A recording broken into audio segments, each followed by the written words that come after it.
प्यारे बच्चों, Ajit math classes में आप लोग का स्वागत है। आज हम लोग कक्षा 10 गणित अभ्यास प्रश्न वास्तविक संख्याओं का कुछ सवाल करेंगे। इसमें पहला सवाल हम लोग आते हैं। पहला सवाल है, वह निम्नतम संख्या ज्ञात कीजिए।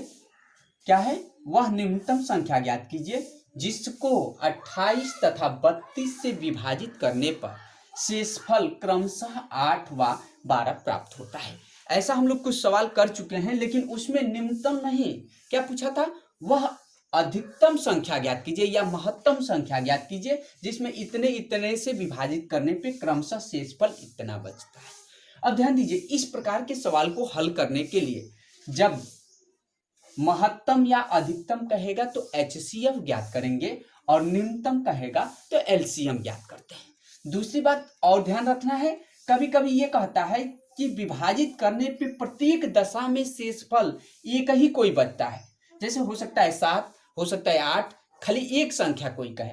लेकिन जब क्रमशः कहे तो इस प्रकार के सवाल को हल करने के लिए इन शेषफल को हमेशा बराबर लाना होता है, तभी इन सवालों को हल करते हैं। आइए देख लेते हैं हल में।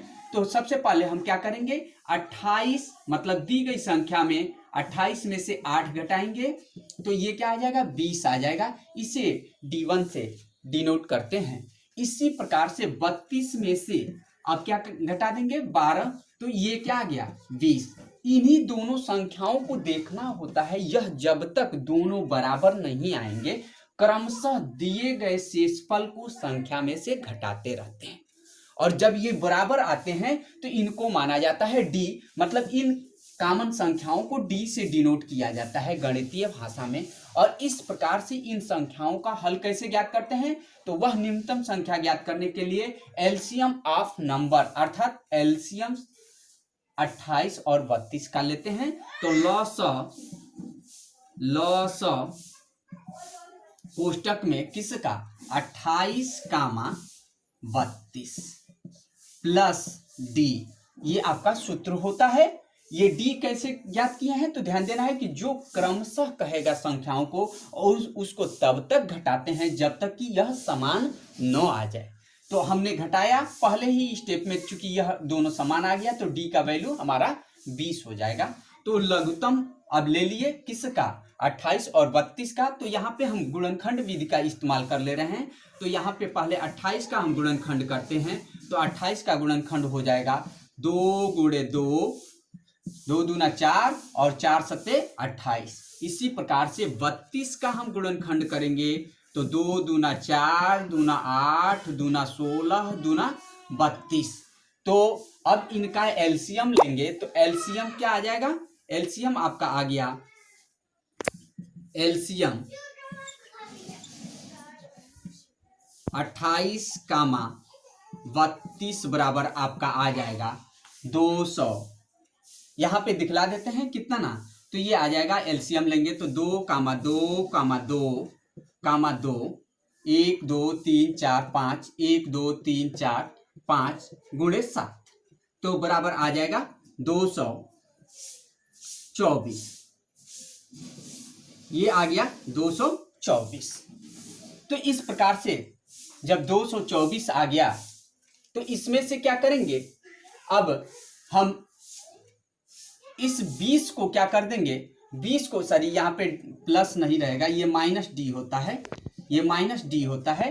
तो यहाँ पे अब हम क्या करेंगे, इसको घटा देंगे तो आपका ये आपका आ गया कि वह निम्नतम संख्या बराबर कितना, 224 माइनस 20 बराबर आ गया आपका कितना, 204, और ये आपका हो गया आंसर। अब अगले सवाल की तरफ हम लोग बढ़ते हैं। कक्षा 10 में एक महत्वपूर्ण सवाल आपसे अक्सर पूछा जाता है कि सिद्ध कीजिए कि √5, √3, √2 अपरिमेय संख्या है। कल भी इस तरह के सवाल कुछ हम लोग देखे थे, लेकिन वहां पे प्लस माइनस कर दिया गया था। यहाँ पे केवल एक संख्या है। तो इस प्रकार की संख्याओं को सिद्ध करने के लिए हल में देख लेते हैं कि दिए गए संख्या को, जैसे ये क्या कह रहा है कि अपरिमेय है, तो हम इसका उल्टा मानेंगे। मान लेते हैं कि माना √5 एक परिमेय संख्या है, एक परिमेय संख्या है। क्या है? परिमेय संख्या है। तो जब परिमेय संख्या है तो परिमेय संख्या को हम p बटा q के रूप में लिखते हैं। तो इस संख्या को हम क्या लिख लेंगे? माना √5 एक परिमेय संख्या है, तो हम लिख लिए कि √5 बराबर p बटा q, या क्या हो जाएगा? √5 और p इक्वल टू क्या हो जाएगा? Sorry, q equal to √5 q equal to p।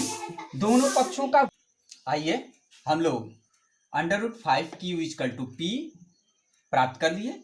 दोनों पक्षों का वर्ग करने पे हम प्राप्त कर रहे हैं कि 5q square equal to p square, या q square equal to p square बटा में 5।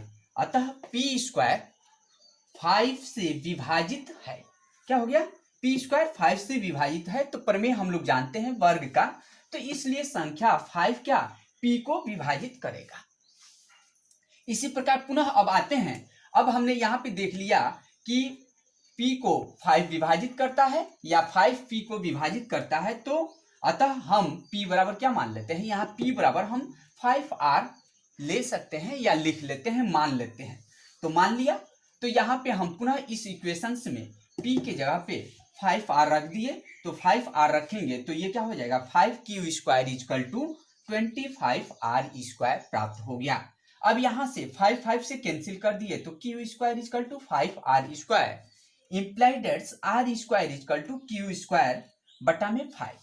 पुनः पहले जैसा यहाँ भी प्राप्त हो गया। अतः हम कह सकते हैं कि q स्क्वायर 5 से विभाजित है, इसलिए 5q को क्या करेगा? विभाजित करेगा। उपरोक्त दोनों कथनों से यहां से और यहां से हमको क्या प्राप्त होता है? उपरोक्त से स्पष्ट होता है कि 5 p व q में क्या है? उभयनिष्ठ गुणनखंड है। दोनों जगह क्या है? गुणनखंड, उभयनिष्ठ गुणनखंड है, जबकि ऐसा होना नहीं चाहिए। अतः क्या, जो कि एक विरोधाभास है, अतः दी गई संख्या क्या है? √5 क्या हो गई? अपरिमेय संख्या है। यही हम लोग को सिद्ध करना था। आज का हम लोग का क्लास यही समाप्त होता है। अगले दिन नेक्स्ट पुनः हम लोग मिलेंगे।